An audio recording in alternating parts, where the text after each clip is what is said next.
जी, very good afternoon. चलिए,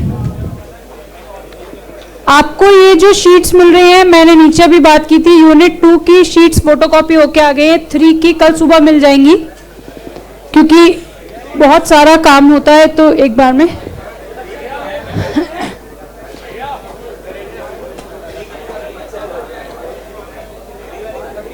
three वाली कल नहीं, यूनिट 1 इसका मतलब वो डिमांड ऑफ मनी, मनी की डिमांड वाला यूनिट।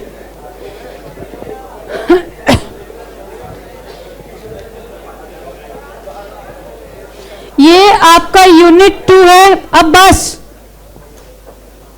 हमारी क्लास अब स्टार्ट हो चुकी है। आपको जो नोट्स अभी दिए गए हैं वो यूनिट 2।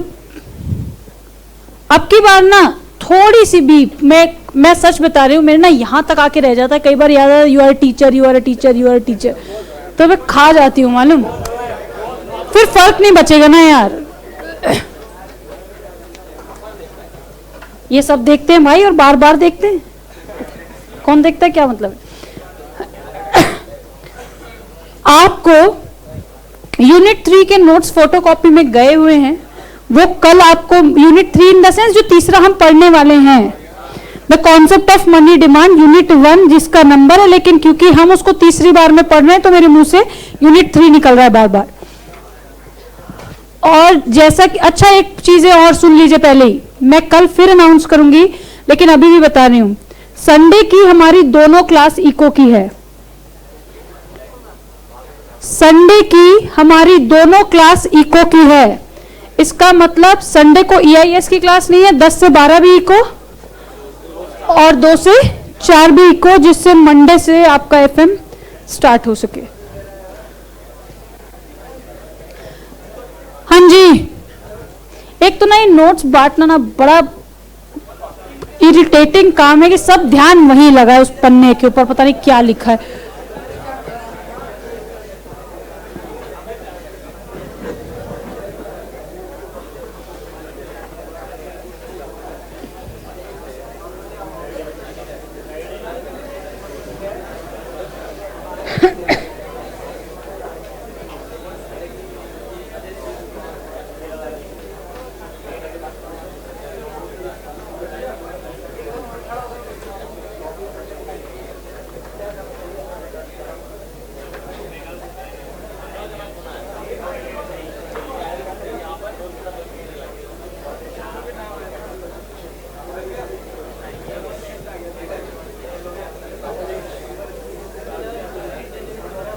जिनका भी बचा हुआ है वो प्लीज यहाँ पे आके ले ले और इमीडिएटली उसको अपने बैग के अंदर रख दें।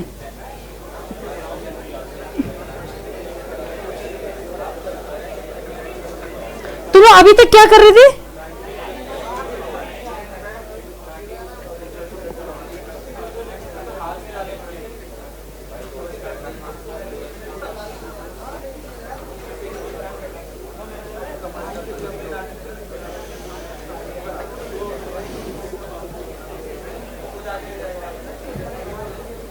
चलिए बस,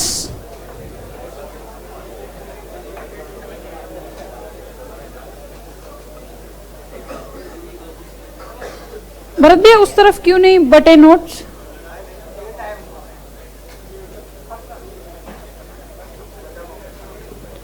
और हैं भरत, कितने लोगों का बचा हुआ है अभी तक? नहीं, कोई लिखवाना नहीं पड़ेगा। वेट, वहां पे ऐसा क्यों हुआ भरत भैया? इसलिए एक रखा था मैंने। 20 एक और करवा लो। एक बार फिर से हाथ उठा दीजिए प्लीज। तभी 20 एक और करवा लो। कल अचानक इन्हीं में से किसी को याद आएगा कि मैं कल नहीं था, तो 5-7 का प्रोविजन बना। और एक बात, जो नोट्स मैंने आज यहाँ पे दिए हैं उसके बाद कल की भी मेरी कोई जिम्मेदारी नहीं है। नीचे आप जाके मांगते हैं और कहेंगे कि मैम ने जो नोट्स दिए थे, मैम ने जो देने थे दे दिए।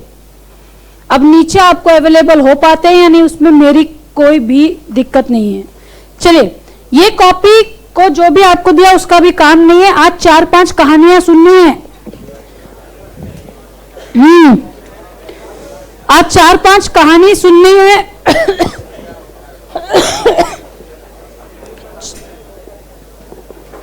बेटा प्लीज, मैं अभी तक तो बहुत आराम से बोल रही हूं, जबरदस्ती एक आध के ऊपर गुस्सा निकल जाएगा, 2 घंटे निकल जाएंगे आराम से। फिर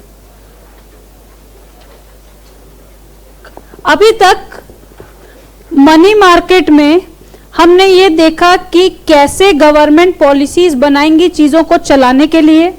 उसमें बात आई कैश रिजर्व रेशियो, SLR, कुछ बनाई कमेटी जिनमें 6 लोग थे, वो इन्फ्लेशन डिसाइड कर रहे थे।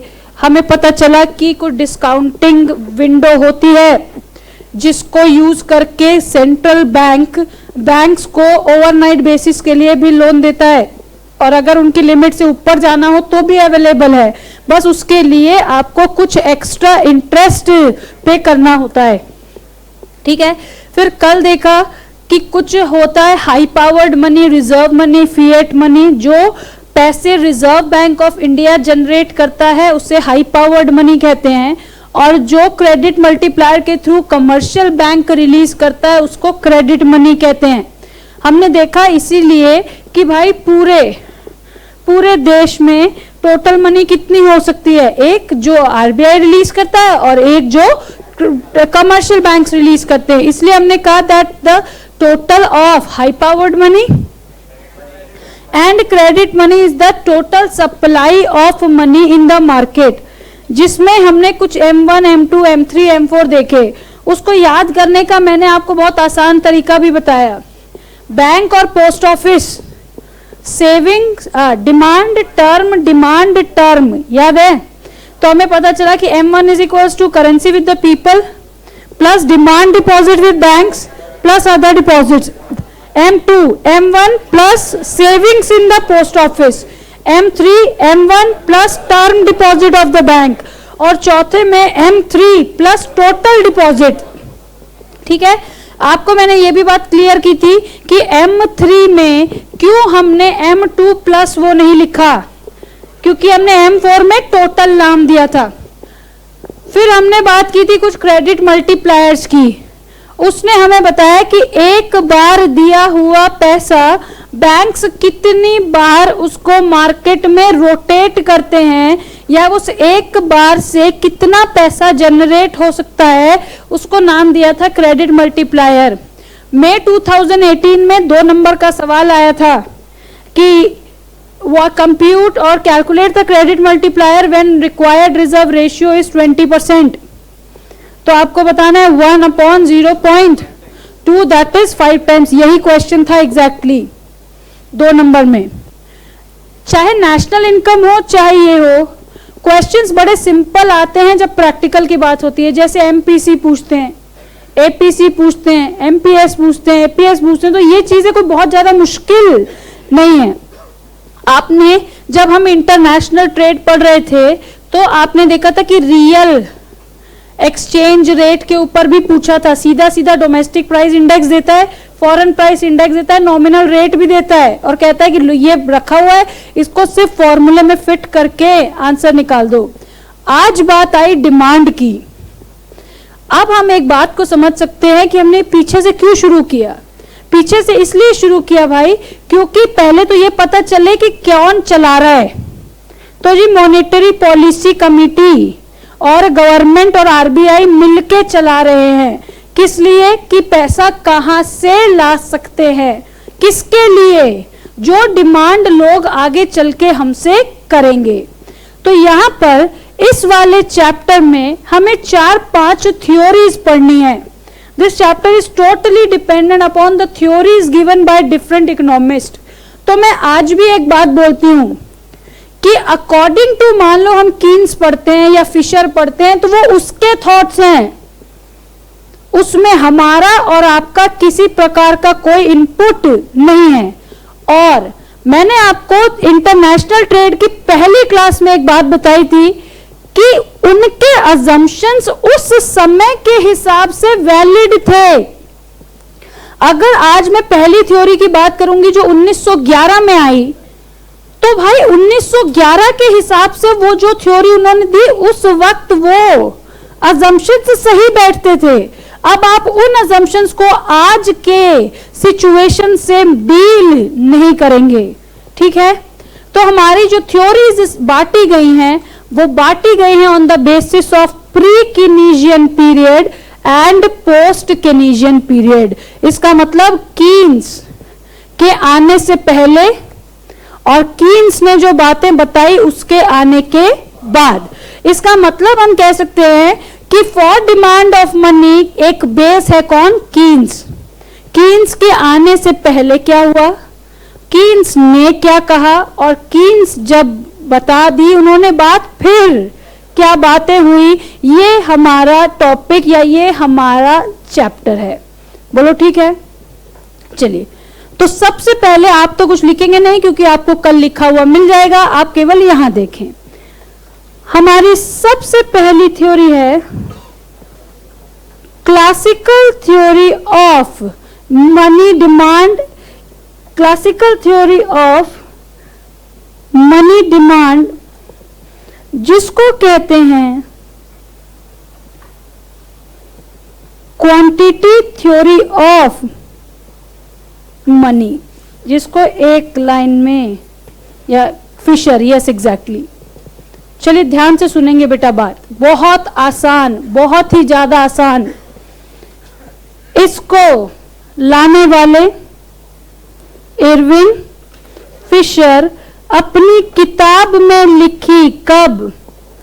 1911। पहली बात, कौन लाया? Irving Fisher. कौन से साल में? 1911 में। काशी भैया एक बार इसको यहां रख दीजिए।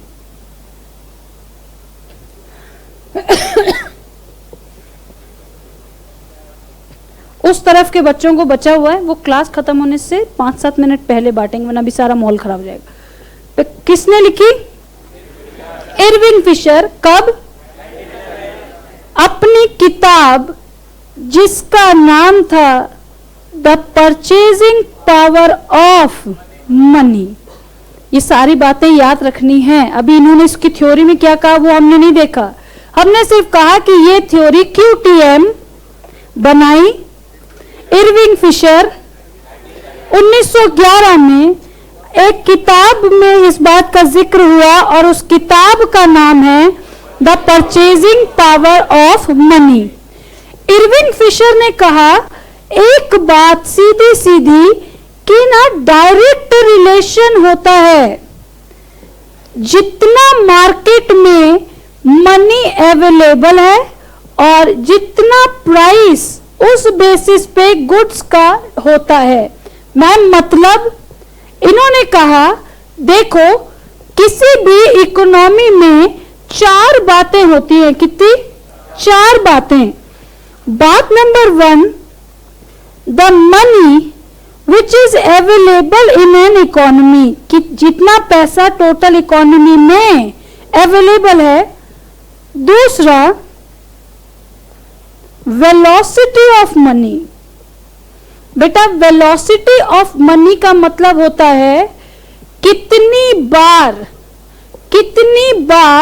एक बार जनरेट किया हुआ पैसा कितनी बार हाथ बदलता है, उस बात को कहते हैं वेलोसिटी ऑफ मनी। इसका मतलब आज आपके पापा ने आपको 100 रुपए दिए, किसके पास था पहले? पापा के पास। अब किसके पास? आपके पास। आपने उस 100 रुपए को 3 दुकानदारों में बांट दिया, A, B और C, 50, 30 और 20।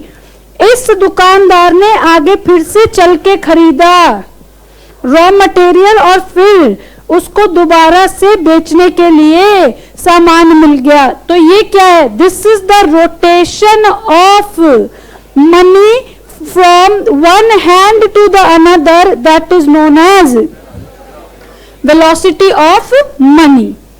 और तीसरा होता है the number of transaction in an economy. बेटा इस बात को बड़े ध्यान से सुनना है, बहुत ही ज्यादा ध्यान से। मैम क्या बात है? ऐसा माना गया, इरविन फिशर ने एक बात मानी कि हम कौन? मॉनेटरी अथॉरिटीज चाह के भी अपने आउटपुट को बहुत ज्यादा चेंज नहीं कर सकते, तो ऐसा माना गया कि इकोनॉमी में नंबर ऑफ ट्रांजैक्शंस क्या होते हैं, फिक्स्ड होते हैं। इसका मतलब अगर सारा रिसोर्स भी लगा दिया तो भी इससे ज्यादा काम हम नहीं कर पाएंगे। इसका मतलब यहाँ पे एक आपको हमेशा पता है कि किसी भी थ्योरी को प्रूफ करने के लिए एक चीज हमेशा कांस्टेंट होनी चाहिए, तो वो कांस्टेंट क्या है, ट्रांजैक्शन। इसका मतलब कितना भी काम कर लो, आपका जो प्रोडक्शन है, आपका जो आउटपुट है, वो इकोनॉमी में बदलेगा नहीं। अब ध्यान देना, एग्जाम्पल लेते हैं। मेरे देश में आज जो मनी सप्लाई है वो 2 लाख रुपए की है, ठीक है, और मेरा देश का एक बार जनरेट किया हुआ पैसा कितनी बार हाथ बदलता है, 5 बार। इसका मतलब 2 लाख कितने के बराबर दिखता होगा, 10 लाख के बराबर। इसमें किसी को कोई आपत्ति है कि 2 लाख का पैसा अगर आया तो वो 5 बार हाथ बदलेगा, मतलब कितने का कंजम्पशन करके देगा, 10 लाख। और मैं बनाता हूं क्या, वीट, मान लो 50,000 किलो। इसका मतलब मेरा देश कितना भी आगे बढ़ जाएगा, कितनी भी मनी सप्लाई या तो कम हो या ज्यादा हो, इसको मैं चेंज नहीं कर सकता। मुझे क्या निकालना है, what will be the price per KG of wheat. Irving Fisher ने कहा money into velocity is equals to price into transaction. इन्होंने ये इक्वेशन दी, इन्होंने कहा 2 लाख रुपया जनरेट किया है, कितनी बार हाथ बदलेगा, 5 बार, तो ऑटोमेटिकली कितने के बराबर हो गया, 10 लाख के बराबर। इसका मतलब अगर मैं यहां कहूं तो क्या ये बात ठीक है, अरे ये तो कोई बहुत भारी नहीं लिखा मैंने। अब बताओ, क्या आप price per KG of wheat निकाल सकते हो? मैम कैसे नहीं निकाल सकते, बड़े आसानी से। 2 लाख इंटू 5 अपॉन 50,000 कितना हुआ, 20 रुपए, 20 रुपीज पर केजी। तब दाम होना चाहिए वीट का जब मनी सप्लाई 2 लाख है और वो मनी सप्लाई कितनी बार हाथ बदलता है, 5 बार, और मेरा इकोनॉमी मैक्सिमम 50,000 की आउटपुट ला सकता है। इसके पीछे के ऊपर एक स्टेटमेंट है that there is a direct relationship between money supply and the price of the product. सोचो अगर ये 5 लाख हो जाए तो ये बदलेगा कि नहीं बदलेगा, कितना हो जाएगा? क्या डायरेक्ट रिलेशनशिप है? Increase in money supply will lead to increase in prices of the goods, क्योंकि ये तो कांस्टेंट है या फिर फिक्स्ड है। समय बीता और अच्छा खासा बीता। जैसे जैसे समय बीता, इरविंग फिशर को एक बात का एहसास हुआ कि इकोनॉमी 2 बातों से चलती है, एक तो कैश और दूसरा थ्रू बैंकिंग सिस्टम। बोलो ठीक बात है। या तो कुछ लोग बैंक से पैसा निकालते हैं और भेजते हैं और कुछ लोग कैश। पहले ये इक्वेशन 1911 में जब आई वो केवल इतनी ही थी कि जैसे जैसे मनी की सप्लाई बढ़ेगी वैसे वैसे प्राइस बढ़ता चला जाएगा। लेकिन 1911 के बाद जब इरविंग फिशर ने इकोनॉमी को बढ़ते देखा, इकोनॉमी में बैंक के रोल को महसूस किया, तो इन्होंने कहा कि 2 पैसे होते हैं, एक कैश और एक वो पैसा M डैश, वो पैसा जो जनरेट किया है किसने, बैंक्स ने। बोलो ठीक है। फिर से बताऊं, किसी को थोड़ी दिक्कत हुई हो, अगर आप बतिया रहे हो बीच में तो कोई बात नहीं, फिर भी ये ठीक है। हमें पता चला कि या तो कैश से या बैंक से। इसका मतलब मार्केट में पैसा भी दो रूप में है, एक कैश में और एक बैंक के रूप में। इसका मतलब जब भी पैसा होगा कैश में तो वो एम, और जो पैसा बैंक के थ्रू रोटेट करेगा वो एम डैश। इन्होंने कहा कि कैश भी अपने आप में हाथ बदलता है, वेलोसिटी, और बैंकिंग से जनरेटेड पैसा भी हाथ बदलता है, क्रेडिट मल्टीप्लायर। याद करो इस बात को। इसका मतलब मेरे पास जी कितना टोटल मनी है, एक तो जो लोगों के हाथ में है, एक जो लोगों के बैंक में है। हाथ का पैसा भी बार बार हाथ बदलता है और बैंक का पैसा भी बार बार हाथ बदलता है, और इसको तो हम कहते हैं, हमने कल ही पढ़ा है, क्रेडिट मल्टीप्लायर। इसका मतलब इरविंग फिशर की जो इक्वेशन थी वो एक्सटेंड की गई। इन्होंने कहा कि केवल मनी और वेलोसिटी नहीं, money in hand plus money in bank. इसका मतलब अगर मेरे पास 2 लाख रुपए है और वो 5 बार हाथ बदलते हैं तो कैश कितना, 10 लाख। मेरे पास 1 लाख बैंक में है और उसका क्रेडिट मल्टीप्लायर भी 5 है तो कितना, 5 लाख। इसका मतलब मेरी टोटल मनी सप्लाई है 15 लाख की, और आज भी मेरा ट्रांजैक्शन तो लिमिटेड ही रहेगा। तो मान लेते हैं यहां पे हो गया 50,000, कितना हो गया, 30 रुपए, 30 रुपीज पर केजी। इसका मतलब अगर ये आपको थ्योरी याद करनी है तो 5 स्टेप में याद हो जाएगी। किसने बनाई, इरविन फिशर। कब, 1911, एक किताब की मदद से, the purchasing power of money.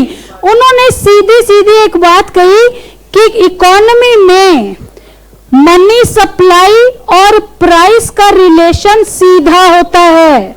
हमने देख भी लिया कि अगर मनी सप्लाई बढ़ेगी तो प्राइस भी बढ़ेगा, क्योंकि मेरा ऐसा समझ है, मेरा ऐसा मानना है कि मैं अपने ट्रांजैक्शंस या आउटपुट को चेंज नहीं कर पाऊंगा। बोलो ठीक है।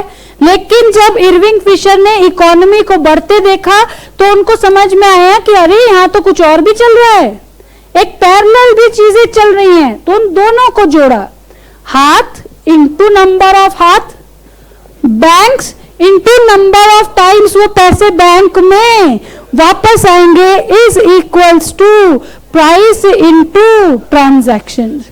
ठीक है, ठीक है, पक्का। Irving Fisher 1911, purchasing power of money, MV is equals to PT. ठीक है, P is equals to MV upon T. ठीक है, that and it has a direct relationship between the money supply and the price per product या जो भी। अब हाँ, साल का कंजम्पशन नहीं है बेटा, ये कोई बात नहीं, मैं बताना, मुझे पैसे मिले इस बात के। हाँ देखो यहाँ पे क्या, यहाँ जो टी है वो टी है बेटा द आउटपुट और द प्रोडक्शन, जो मेरा इकोनॉमी अपना फुल रिसोर्स लगा के भी कर पाएगा वो कहलाता है T. Number of transaction in an year, इसका मतलब कितने यूनिट्स मुझे बनाने हैं या कितना काम मैं किसी प्रोडक्ट से रिलेटेड कर सकता हूं, that is a transaction here T. ठीक है, अब the most important one, Keynes. यहां पे मैंने आपको एक बात भी बताई कि भाई देखो यहाँ पे तो अकॉर्डिंगली यही चल रहा है, कीन्स से पहले, कीन्स और कीन्स के बाद।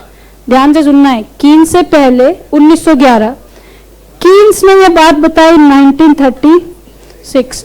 अच्छा याद करो, जब हम ऑब्जेक्टिव्स ऑफ मॉनेटरी पॉलिसी पढ़ रहे थे तब हमने ये लिखा था कि प्री कीनीशियन पीरियड में कुछ और होता था, लेकिन 1930 के बाद कुछ और होने लगा। तो 1930 के बाद ये वाली थ्योरी कब आई? 1936 में, जिसको कहा गया लिक्विडिटी प्रेफरेंस थ्योरी। इससे आसान बात ना इस पूरी दुनिया में कोई नहीं है, जरा ध्यान से सुनना है। कीन्स ने कहा 5 मिनट में लगेगी और समझ आ जाएगा, और सबसे इंपॉर्टेंट थ्योरी है। कीन्स ने कहा कि कोई भी व्यक्ति मैक्सिमम अपने पैसे का इस्तेमाल 3 कामों के लिए कर सकता है। कोई भी व्यक्ति अपने पास हुए पैसे का इस्तेमाल मैक्सिमम 3 कामों के लिए कर सकता है। एक तो वो उड़ा दे, कंजम्पशन।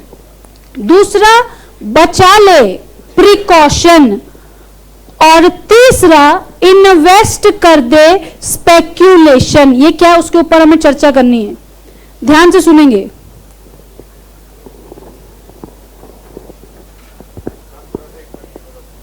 अभी बता रही हूं फिर से दोबारा सब कुछ। मैं एक्चुअली कुछ लोगों को टाइम दे रही हूं कि अगर उनको खुद से समझ आ जाए तो ठीक है। और मैं अभी भी बता रही हूं, संडे के बाद इको की कोई क्लास नहीं है, तो आप देख लो। Keynes, J.M. कीन्स ने 1936 में, बेटा ध्यान से सुनना है, अपने विचार रखे कि किसी भी व्यक्ति को कितने पैसों की जरूरत पड़ सकती है। उसके लिए उन्होंने एक थ्योरी बनाई, लिक्विडिटी प्रेफरेंस थ्योरी। इसका मतलब उन्होंने कहा कि कोई भी व्यक्ति, आप हैं, आप मैक्सिमम 3 ही कामों के लिए तो पैसा चाहेंगे। या तो पैसा यूज करने के लिए चाहेंगे, या थोड़ा सेव करने के लिए चाहेंगे, और या उस पैसे को लगा के कुछ कमाने के इंटेंशन से चाहेंगे। ठीक बात है। इसीलिए कीन्स थ्योरी के अंदर पता चला कि देयर आर 3 मोटिव्स। पहला, ट्रांजैक्शन मोटिव, अपने पास मत रखो, उसको क्या करो, कंज्यूम कर लो। अभी एक एक के ऊपर डिटेल। दूसरा, प्रिकॉशनरी मोटिव, इसका मतलब ना भाई इतना पैसा तो मुझे बचाना ही है। और तीसरा, स्पेक्यूलेटिव मोटिव, इसका मतलब कि इस पैसे का यूज करके मुझे कुछ और पैसे कमाने हैं। बोलो ठीक है। बड़े ध्यान से सुनना। 2000 ये इसको बड़े ध्यान से सुनने की बात नहीं है, मतलब नॉर्मल बात है। 2014 या 15 की बात होगी। उस वक्त ना हम लोग CPT पढ़ाते ना, धर्मेंद्र गुप्ता सर हमारे साथ पढ़ाते थे। तो he was like a father figure to me. हम जब भी बात करते ना बड़ा अच्छा समझाते थे। एक दिन उन्होंने कहा, मैडम आपको मालूम है, आपको ना अपने इनकम का 25%, मैंने एकदम से बोला हाँ सेव करना चाहिए। उन्होंने कहा नहीं, खर्च करना चाहिए, और 75% आपको बचा के रखना चाहिए। आपके खर्चे ही क्या हैं, और बताओ आप जिस लेवल पे खर्च करते हो। तो मैंने कहा अरे भाई, लेकिन मेरी प्रेफरेंस पैसा जोड़ना नहीं है, मुझे नहीं चाहिए पैसा। पता चला किसी दिन भी मरमरा जाएंगे और पड़ा रह जाएगा पैसा। तो उन्होंने कहा, तुमको सच में लगता है कि अभी इसकी कोई रिक्वायरमेंट है? उन्होंने मुझे एक बात बोली कि मैम मान लो आपने कहा मरमुरा गए, सही बात है, तो कौन पैसा लेगा, लेकिन आप ये भी तो सोचो कि आपके पीछे की जनरेशन को एक बेस मिलेगा। मैंने कहा वो अपना जाने, हमारे पापा ने कौन सा बेस दे दिया हमको अभी कि ये बेटा तेरे को कुछ नहीं कमाना, ये ले खर्च कर, तो मुझे भी नहीं देना ऐसा कुछ। तो इन्होंने कहा देखो नाम ही क्या है, लिक्विडिटी प्रेफरेंस थ्योरी। हर व्यक्ति, आप या मैं, अगर मैं मेरे घर में बात करूं तो I am basically a cash person. मतलब ना मुझे चाहिए कि मेरा ना वॉलेट बैग सब भरा हो, चाहे अकाउंट में भी तो हो वो अलग चीज है, लेकिन any time I need cash in my hand. लेकिन मेरे हस्बैंड को अगर आप 3000 रुपए 100 के नोट में दें, 6 बार गिनेंगे उसको कि कितना हुआ, ये नोट 28 था कि 30 था, ऐसे गड़बड़ा जाते हैं उसमें। लेकिन मुझे, मैं अब ये हाल हो गया कि इसको मैं करके बता सकती हूँ 3 नोट शायद कम ज्यादा लग रहे हैं मुझे। तो ये अपनी अपनी प्रेफरेंस है। तो आप खुद एक बात बताओ, जो व्यक्ति कैश पसंदीदा होता होगा वो इन तीनों में से किस में ज्यादा इंपॉर्टेंस रखता होगा उसके लाइफ में? Transaction motive. इसका मतलब जो है उसको कंज्यूम कर लो। लेकिन आपको एक बात भी पता है मैम, अब हमें क्या पता है कि कंजम्पशन आफ्टर टैक्स इनकम पे ही हो सकती है। याद है आपको ये बात? इसका मतलब आपकी डिस्पोजेबल इनकम को ही आप कंज्यूम कर सकते हैं। इसका मतलब बड़े ध्यान से सुनना है। कीन्स ने कहा कि या तो मैं क्या कर लूं, कंज्यूम कर लूं, या मैं उसको सेव कर लूं। कहां? बैंक में। अच्छा एक बात बताओ, क्या बैंक का इंटरेस्ट रेट आपके प्रिकॉशनरी मोटिव को चेंज करने में कोई इंपॉर्टेंट रोल प्ले कर सकता है? बताओ। बिल्कुल। मैम अगर सेविंग्स अकाउंट में इंटरेस्ट ज्यादा मिल रहा हो तो मैं कैश ना रख के शायद बैंक में रखूं। Yes exactly. इसका मतलब बैंक का interest rate has a direct proportion with the precautionary motive. बोलो ठीक है। पहला क्या करना है? ट्रांजैक्शन। ये कहते हैं, ध्यान से सुनना है, आपने मान लो मुझसे पूछा मैम आप मान लो 100 रुपए कमाते हो, ठीक है, तो आप अंदाजन कितना पैसा अपने पास रखते होगे कंज्यूम करने के लिए? तो मान लो मैंने कहा जी 60% पैसा मैं रखती हूं अपने कंजम्पशन के लिए। तो इसका मतलब मेरी डिमांड कंजम्पशन की कितनी हुई? मैम फिर से पूछना। मैं 100 रुपए कमाती हूं, ठीक है, और 60% मैं अपने खाने के लिए रखती हूं। इसका मतलब मेरे उड़ाने के लिए मेरी डिमांड कितनी है? 60 रुपए की। बोलो ठीक बात है। इसके Y K is the rate of consumption of Y, तो आपको पता है is the income.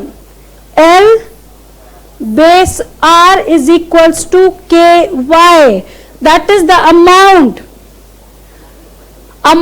required for consumption is equals to the ratio of the income which has been used for consumption is the equation for transaction motive. ये कहते हैं this is the ratio 20%, 30%, 40%, 50%, 80%, 100% of my income. कौन सी income? Disposable income. That is the amount required for the transactions, that is transaction motive. Precautionary क्या कहता है? कुछ हिस्सा बचा के मुझे उसे सेव करना है। कहां? बैंक में। और अगर उसका इंटरेस्ट रेट मेरे प्रिकॉशनरी मोटिव को असर करेगा या नहीं? बताओ। चलो अब एक कहानी। मैम अभी तक क्या चल रहा है? अभी तक अब थोड़ा एफएम यहां देखेंगे, थोड़ा सा एफएम यहां पे, बिल्कुल ध्यान से, कोई नाटक नहीं। स्पेक्यूलेटिव मोटिव ने एक बात कही कि हम पैसे इंटरेस्ट बियरिंग सिक्योरिटीज में डालेंगे। किसमें? इंटरेस्ट बियरिंग स्कीम्स और सिक्योरिटीज, जिनको स्पेसिफिकली इन्होंने कहा बॉन्ड्स। आप पैसा डालेंगे कहां? बॉन्ड्स में। बड़े ध्यान से सुनना बेटा, ये फाइनल में भी काम आएगी आपको ये बात जो मैं अभी बोल रही हूं, बहुत ध्यान से सुनना। अगर बॉन्ड है तो बॉन्ड एक स्पेसिफाइड % ऑफ इंटरेस्ट मुझे हर साल दे रहा है, ठीक है, और मेरे पास एक ऑप्शन भी है कि मैं जब चाहे तब इस बॉन्ड को बेच भी सकती हूं। ठीक बात है। इसका मतलब जब भी मैं उस बॉन्ड की तरफ देखती हूं तो मुझे दो टाइप की इनकम नजर आती है।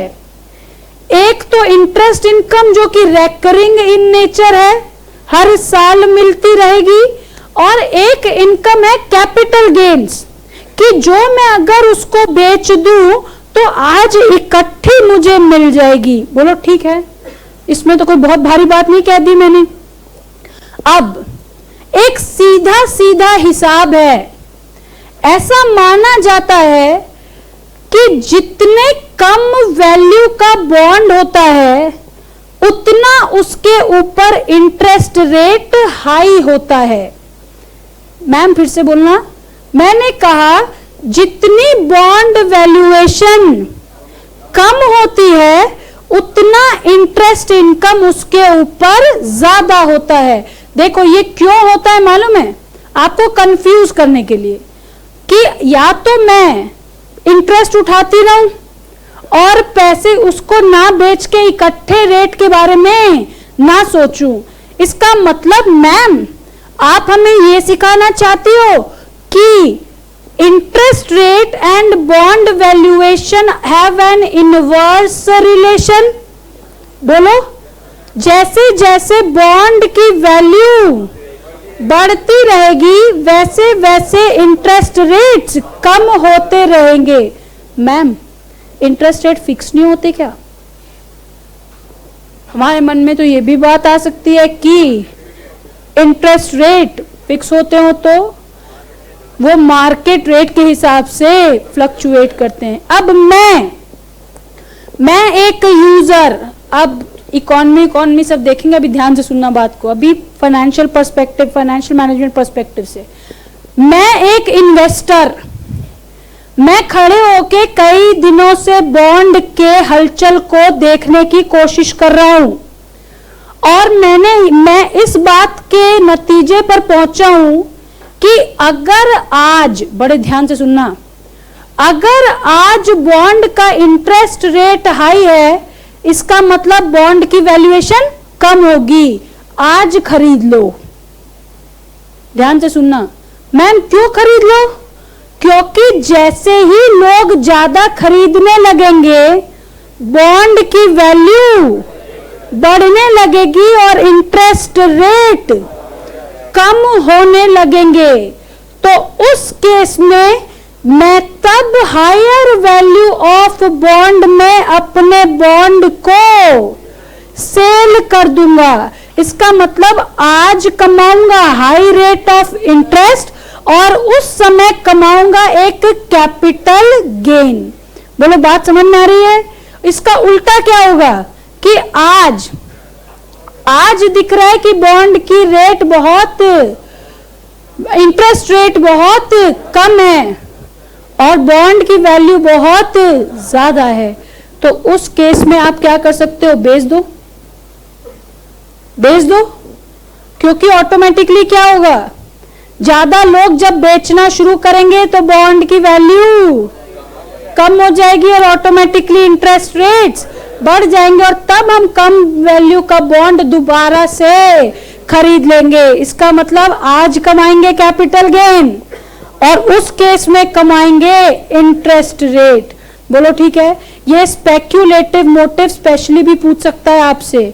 आप बताएंगे कि एक इंडिविजुअल बॉन्ड में पैसे डालेगा दो इनकम के इंटेंशन से, या तो इंटरेस्ट इनकम के इंटेंशन से या कैपिटल गेन के इंटेंशन से, और आप ये कहानी भी उनको बताएंगे कि इंडिविजुअल तब उस बॉन्ड को खरीद लेगा जब उसके रेट्स कम होंगे और इंटरेस्ट रेट ज्यादा होंगे।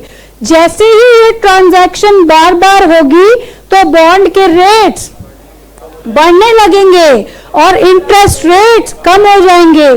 तो उस केस में हम लोग क्या करेंगे, उन बॉन्ड्स को बेच देंगे।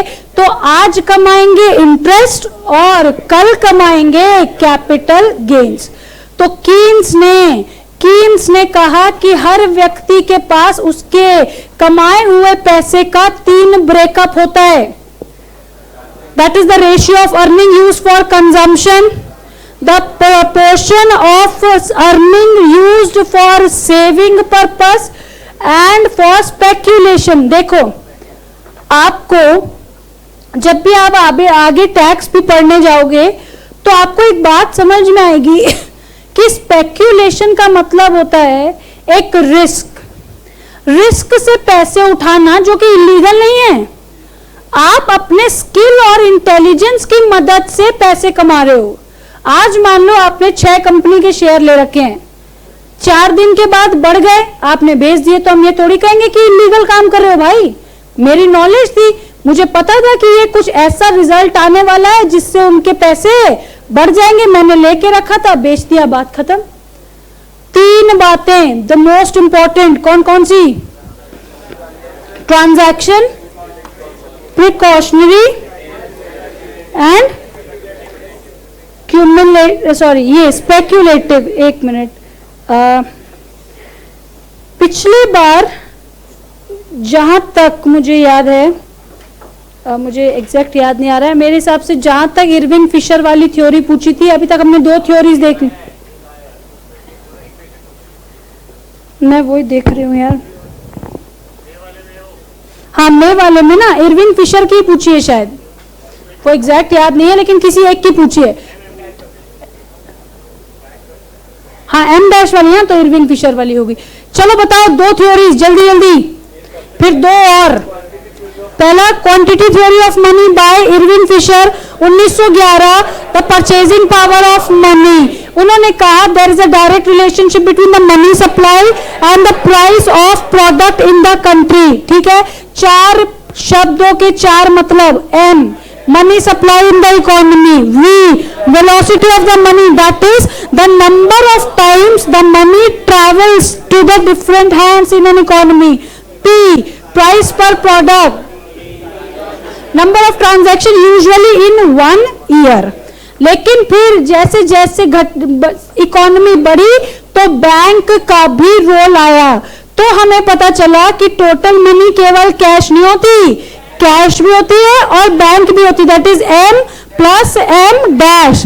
ये भी ट्रैवल करता है, ये भी ट्रैवल करता है, that is MV plus M dash, V dash is equals to price into transactions. उसके बाद कीन्स ने 1936 में एक थ्योरी बनाई जिसका नाम दिया लिक्विडिटी प्रेफरेंस थ्योरी। इसका मतलब ये आपका बिहेवियर अलग हो सकता है और मेरा अलग हो सकता है। आप सच में उन लोगों में से हो जो 30% कंज्यूम करते हैं, 30-40% सेव करते हैं और 30% स्पेक्यूलेशन के लिए रखते हैं, और मैं हो सकता है कि स्पेक्यूलेशन बिल्कुल भी ना करती हो, सिर्फ कंजम्पशन और सेविंग। और कुछ लोग हो सकता है कि सेविंग ना करते हो, consumption plus speculation. That is it totally depends upon an individual preference of liquidity. उसको कितना पैसा अपने हाथ में चाहिए उसके बेसिस पे ये थ्योरी बनी, that is Keynesian theory for demand of money, that is known as liquidity preference theory. ठीक है, आगे बढ़े आगे बढ़े। अब बात आई 1936 के बाद का पीरियड कौन सा? पोस्ट कीनेसियन, 1956। कीन्स के द्वारा दी गई थ्योरी से 20 साल बाद पोस्ट कीनेसियन पीरियड में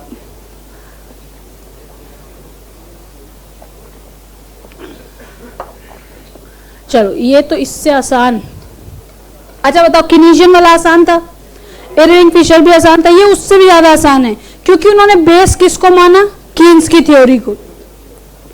दो इकोनॉमिस्ट, बॉमल और टॉबिन, बॉमल और टॉबिन। बॉमल ये बात के ऊपर रिसर्च 1952 से कर रहे थे। बेटा बहुत ध्यान से सुनना है, 5 से 7 लाइन और ये काम खत्म। बॉमल इसके ऊपर रिसर्च 1952 से कर रहे थे और उसमें जुड़े कौन? टॉबिन। कब? 1956 में। ये दोनों ने मिलके जब बातों को एनालाइज किया तो उनको पता चला कि यार ये बात तो सच्ची है कि मनी एक स्टॉक है। इसका मतलब आता है, जाता है और कुछ मेरे पास रह भी जाता है। ठीक बात है। जब भी मेरे पास पैसा आता है तो मैं उसको यूज करता हूं, उसको सेव करता हूं और कुछ पैसा अपने पास होल्ड करके भी रख लेता हूं, जिसको ना मैं कंज्यूम करता हूं और ना ही बैंक में डालता हूं। बोलो ठीक बात है? आपके आज अभी के वॉलेट में रखा हुआ पैसा क्या है? कैश है, जो ना अभी कंजम्पशन में जा रहा है ना बैंक में जा रहा है। इसका मतलब आपने वो पैसे की कहीं ना कहीं कंजम्पशन क्या कर रखी है? ब्लॉक कर रखी है। ध्यान से सुनना है, इससे आसान इस दुनिया में कुछ नहीं है। बॉमल और टॉबिन ने कहा कि मनी का दो ही इंटेंशन हो सकता है। एक, या तो तुम उसको होल्ड करके रख लो, इसका मतलब अपने पास पॉकेट में रख लो, अलमारी में रख लो, या उसको कहीं पे भी इन्वेस्ट कर दो। लेकिन एक बात ध्यान से सुनना, आज मान लो मेरे पास 10,000 रुपए हैं, ठीक है? आप लगे मुझे ज्ञान बांटने कि मैम आप कैसे सीए हो। आप खुद सोचो, अगर ये 10,000 आप बैंक में रखोगे तो 6 महीने के बाद 10,100 हो जाएंगे। आप सोचो कितना फायदा आपको मिलेगा। मैंने कहा अच्छा ठीक बात है। यूजुअली ऐसा माना जाता है कि कैश को जब भी हम किसी इन्वेस्टमेंट में कन्वर्ट करते हैं तो हमें कुछ फिक्स्ड चार्जेस पे करने होते हैं, जैसे कि ब्रोकरेज। मान लो आज अगर मैं शेयर खरीदती हूं तो मुझे शेयर के हर सेल और परचेज पे एसटीटी देना पड़ता है, सिक्योरिटी ट्रांजैक्शन टैक्स। बड़े ध्यान से सुनेंगे बात। अब आपने तो मुझे नाटक दिखा दिए कि आप 100 रुपए कमाओ 6 महीने में, लेकिन मेरी अभी अजम्पशन क्या है कि अगर मैं कल को अपने इस 10,000 को इन्वेस्टमेंट में कन्वर्ट करूंगी तो मुझे कुछ चार्जेस देने पड़ेंगे। तो आप बताओ वो चार्जेस कितने से कम होने चाहिए? 100 रुपए से कम होने चाहिए, तभी तो मेरा कुछ फायदा होगा। क्या जो मैंने बात बोली वो पल्ले पड़ी कि फिर से बोलूं? फिर से बोलूं? कोई बात नहीं बेटा, इधर देखो। आपने क्या कहा? मैम बैंक में डाल दो। पैसा आपका 10,000 से 10,100 हो जाएगा। लेकिन मैंने आपसे कहा बेटा वो तो ½ % का टैक्स मांग रहे हैं। तो आपने कहा मैम कोई बात नहीं, ½ % वही कितना 50 रुपए दे दो। मैंने कहा 0.5%, आधा मतलब 50% नहीं, 0.5%। तो मैम हुआ कितना? 50 रुपए दे दो ना, तो भी तो आपको 50 का फायदा हो जाएगा। बोलो समझ आई बात? इन्होंने कहा that every money is being treated as inventory which has two purpose, either the purpose of hoarding का मतलब to kept us with us, जिसको मैं कहीं भी यूज नहीं करूंगा, किस फॉर्म में रखूंगा? ऑलवेज लिक्विड, और या तो इन्वेस्टमेंट। मान लो कि अगर ये बात तो तय हो गई कि हर को कन्वर्जन में लगता है एक फिक्स चार्ज, तो बेटा एक अपॉर्चुनिटी कॉस्ट भी तो होती है कि नहीं होती है? कि आज मैं क्योंकि अपना पैसा बैंक को नहीं दे रही हूं, इस वजह से भी तो मुझे 100 रुपए का नुकसान हो रहा है। ये अपॉर्चुनिटी कॉस्ट क्या होता है कि अगर इसी चीज को मैं कहीं और लगाती तो शायद मुझे कुछ फायदा होता। उस फायदा जो मैं नहीं ले रही हूं उसे कहते हैं अपॉर्चुनिटी कॉस्ट। इसका मतलब जब भी अगर हमसे कोई पूछेगा कि बताओ बॉमल और टॉबिन ने क्या कहा, तो हम कहेंगे इन्होंने कहा कि देखो पैसा एज इन्वेंट्री जो कि रखाएगा either in the liquid form और इन द इन्वेस्टमेंट फॉर्म, और इन दोनों को एक दूसरे में कन्वर्ट करने के लिए कुछ फिक्स चार्जेस लगेंगे, दैट इज ब्रोकरेज फीस और अपॉर्चुनिटी कॉस्ट। इसका मतलब अगर मैंने वहां पे पैसे डाले तो ब्रोकरेज फीस लगेगी, नहीं डाले तो अपॉर्चुनिटी कॉस्ट लगेगा। तो उस वक्त वो इंडिविजुअल को डिपेंड करना है कि उसकी ब्रोकरेज फीस ज्यादा है या अपॉर्चुनिटी कॉस्ट ज्यादा है। बोलो ठीक है। बॉमल ने 1952 से ही ये बात सोचनी शुरू कर दी थी, 1952, और टॉबिन ने उनको ज्वाइन किया कब, 1956। इन्होंने कहा कि you have to treat money as inventory, जो कि आप दो पर्पस के लिए यूज करोगे, या तो अपने लिए लिक्विड फॉर्म में या उसको रखोगे in the form of certain investments. और हर किसी अल्टरनेटिव को दूसरे में कन्वर्ट करने के लिए एक फिक्स्ड चार्जेस लगेंगे। इसका मतलब अगर मैं पैसे को इन्वेस्टमेंट में कन्वर्ट करूंगी तो ब्रोकरेज, और नहीं करूंगी तो अपॉर्चुनिटी कॉस्ट। तो उस वक्त आपको इस बात को डिसाइड करना होगा कि मेरे लिए इन सब में से कौन सी बात ज्यादा फायदेमंद हो रही है, तभी मैं डिसाइड करूंगा what amount to be kept as liquid and what amount needs to be invested. बोलो ठीक है। ठीक है, कितनी बात हो गई, 3। कौन कौन सी, QTM, कीन्स और Baumol and Tobin, that is inventory approach. हाँ जी बेटा, डिपॉजिट को यहां पर इन्होंने माना है कि अगर मुझे बैंक में भी पैसे जमा, देखो पहले क्या होता था कि हर चीज को कहीं भी कन्वर्ट कराने के लिए एक मीडिएटर होता था बीच में। अब तो हर चीज हम डायरेक्ट कर सकते हैं। तो ये कहते थे कि अगर मैं कुछ भी करूंगा तो मीडिएटर बीच में आएगा और उस मीडिएटर को भी मुझे कुछ ना कुछ पैसे देने होंगे। यहाँ पे इन्होंने डिपॉजिट को भी एज अ इन्वेस्टमेंट ही माना है कि या तो आप अपने पास रख लो और कहीं भी और जमा करते हो तो that is treated as investment. ठीक है, 3 बातें कौन कौन सी, QTM 1911, कीन्स 1936, बॉमल और Tobin that is inventory approach 1956। लेकिन बॉमल ने 1952 और टॉबिन 1956, जिन्होंने कहा कि मनी और कुछ नहीं है, केवल एक इन्वेंट्री है और जिसको 2 ही कामों के लिए यूज कर सकते हैं, या तो अपने लिए या कहीं इन्वेस्ट करने के लिए। बोलो ठीक है बेटा। किसने पूछा, अपॉर्चुनिटी कॉस्ट का मतलब बता दूं, इसमें कहां यूज है आपके पास। जैसे अगर मैं एक्चुअली अपनी बात करूं तो ये बात सच है कि अगर जितना कैश मैं एनी टाइम कैरी करके घूमती हूं, इसका मतलब नहीं कि अब आप मेरे वॉलेट और बैग्स पे नजर मारेंगे, हाँ ये गलत बात है, कि जितना कैश मैं एनी टाइम कैरी करके घूमती हूं, अगर मैं उसको सच में FD करा दूं या अगर मैं उसको सेविंग्स अकाउंट में भी डाल दूं ना, तो भी मुझे अच्छी खासी इनकम हो सकती है।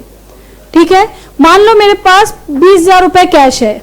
ठीक है, अगर मेरे पास 20,000 रुपए कैश है और अगर उस 20,000 रुपए को मैं बैंक में डालती तो एक दिन का भी मुझे कुछ तो इंटरेस्ट मिलता, जो कि आज नहीं मिल रहा है। क्यों? क्योंकि मैंने प्रेफर किया है कि मैं उसको लिक्विड फॉर्म में रखूंगा। इसका मतलब मैं दिन के 10 रुपए का मान लो इंटरेस्ट क्या कर रही हूं, लूज कर रही हूं।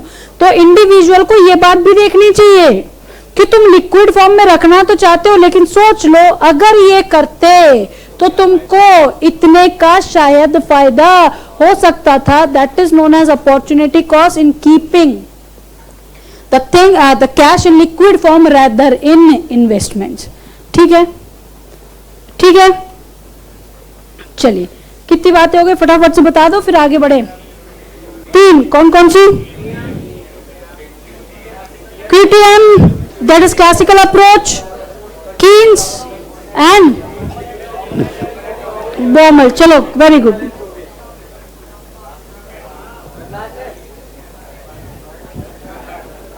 आज के लिए लास्ट है,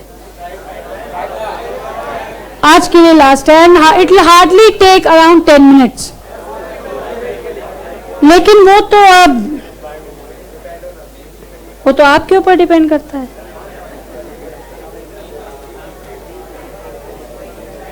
अच्छा एक बात बताओ, तुम्हारे मुंह से बकवासें तभी कब निकलती जब मैं ऐसे होती हूँ तब?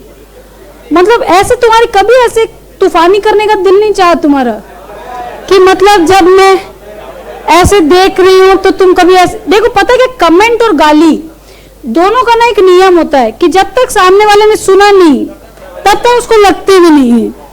तो वहां पर तुम्हें अच्छा चलो अब चलो कर लो यार, कोई बात नहीं, लेकिन ये देखो पहले मैंने तुमको बताया ना तो कि कैसे साउंड करते हो तुम लोग। पता पंछियों को तुम इज्जत मत खराब करो उनकी। चार्टेड ऐसे साउंड करते हैं, पता नहीं भाई। हाँ, पोटेंशियल चार्टेड जैसे साउंड कर सकते हैं। मेरे घर में आधा दर्जन है, उसमें से तो ऐसा कोई नहीं करता। हाँ, मेरे घर में around we have 6 chartered accountant in the family. Potential तो 1 दर्जन होंगे। चलो हाँ जी चलो, ना मतलब गिनना पड़ेगा ना यार एक बार, थोड़ा सा इधर देखेंगे अब बस बेटा, इमीडिएटली यहां देखेंगे। दो बातों क्या सिर्फ मतलब समझना है और बात खत्म। मिल्टन फ्रीडमैन ने, देखो यहां पे उनकी थ्योरी का नाम ही है रीस्टेटमेंट ऑफ क्वांटिटी थ्योरी। बेटा ध्यान से सुन लो बात को। इसका मतलब इरविंग फिशर की दी हुई जो थ्योरी है क्वांटिटी थ्योरी ऑफ मनी, उसी बात को समझते हुए मिल्टन फ्रीडमैन ने कुछ अपने विचार व्यक्त करने की कोशिश की है। उन्होंने बार बार कहा, देखो किसी भी मनी की डिमांड ना करंट इनकम के लिए नहीं होती, परमानेंट इनकम के लिए होती है। एक लाइन में इन्होंने थ्योरी निपटा दी। अब वो है क्या, वो हमें समझना है।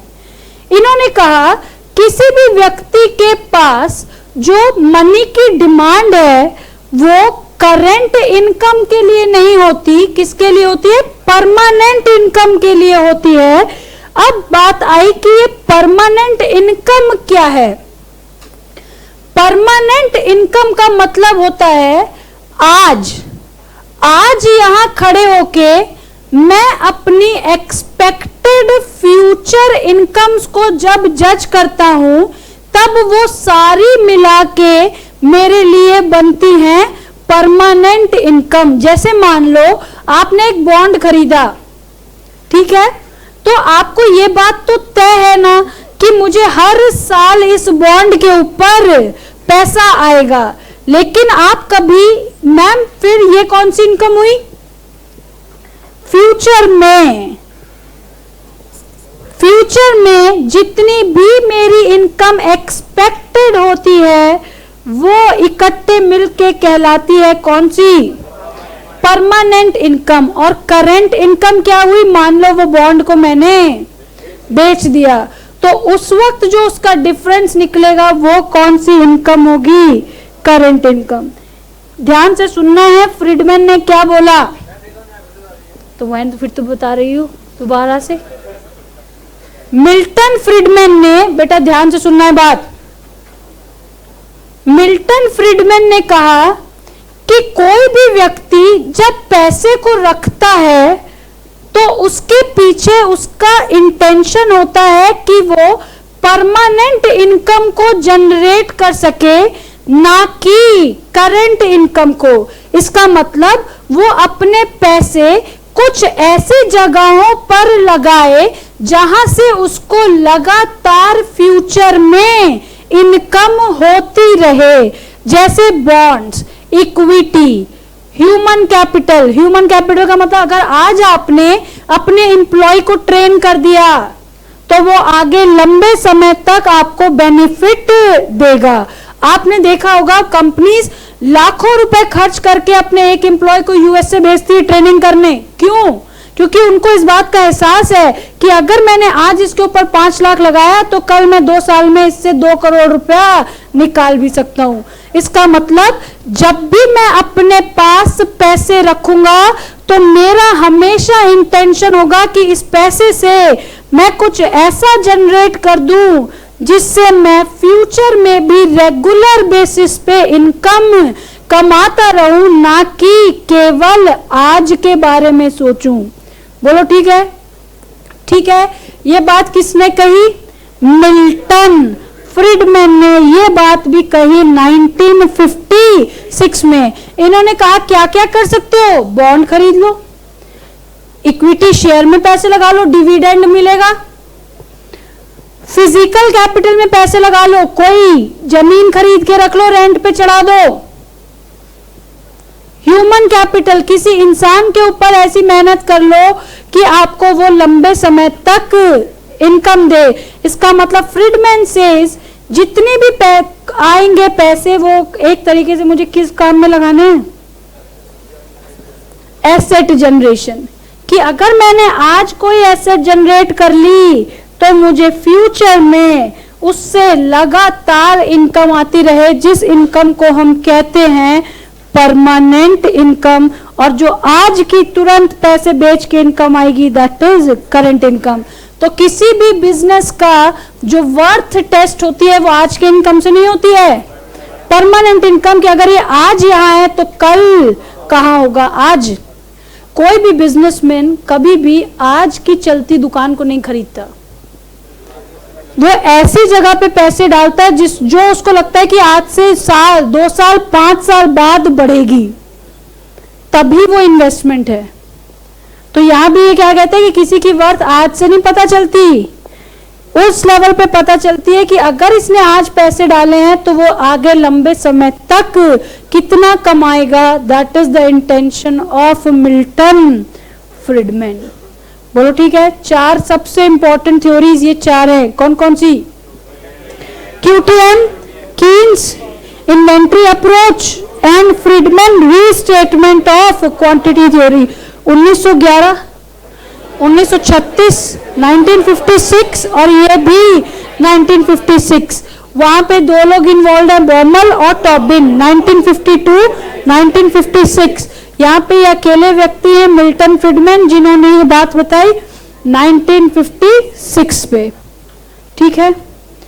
4 बातें। पहली वाली MV is equals to PT और एक्सटेंडेड वर्जन क्या है? MV plus M-V- is equals to PT। ठीक है? तो P is equals to MV plus M-V- upon T।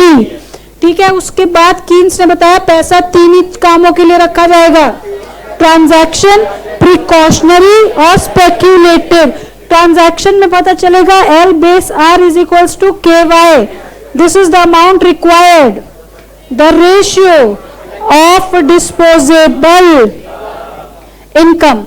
Precautionary ने कहा कि डिपेंड करता है कि इन्वेस्टमेंट रेट कितना दे रही है। अगर मेरे बैंक्स ज्यादा इंटरेस्ट रेट दे रहे होंगे तो हम कम कंज्यूम करेंगे, ज्यादा सेव करेंगे।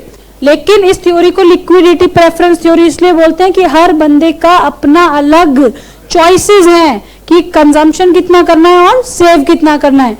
उसके बाद आई बारी बॉमल और टॉबिन की, जिन्होंने बताया कि देखो 2 ही काम हो सकता है, या तो लिक्विड फॉर्म में रख लो या उस पैसे को इन्वेस्ट कर दो। लेकिन अगर एक से दूसरे में जाओगे तो दोनों में कोई ना कोई प्रकार के फिक्स्ड चार्जेस तुमको लगेंगे ही लगेंगे। वो या तो हो सकते हैं ब्रोकरेज या कोई फिक्स चार्जेस की वजह से, या कोई अपॉर्चुनिटी कॉस्ट हो सकता है। फ्रीडमैन ने बात बोली, उनका पूरा नाम है मिल्टन फ्रीडमैन। उन्होंने कहा कि किसी भी पैसे को आप एसेट जनरेशन के मोटिव से देखो, जिससे आप फ्यूचर में भी बहुत सारा पैसा उससे कमा सके। That is permanent income, not the current income. ठीक है? ठीक है? तो कल 15 मिनट लगा के ये खत्म करेंगे, देन नेशनल इनकम स्टार्ट करेंगे।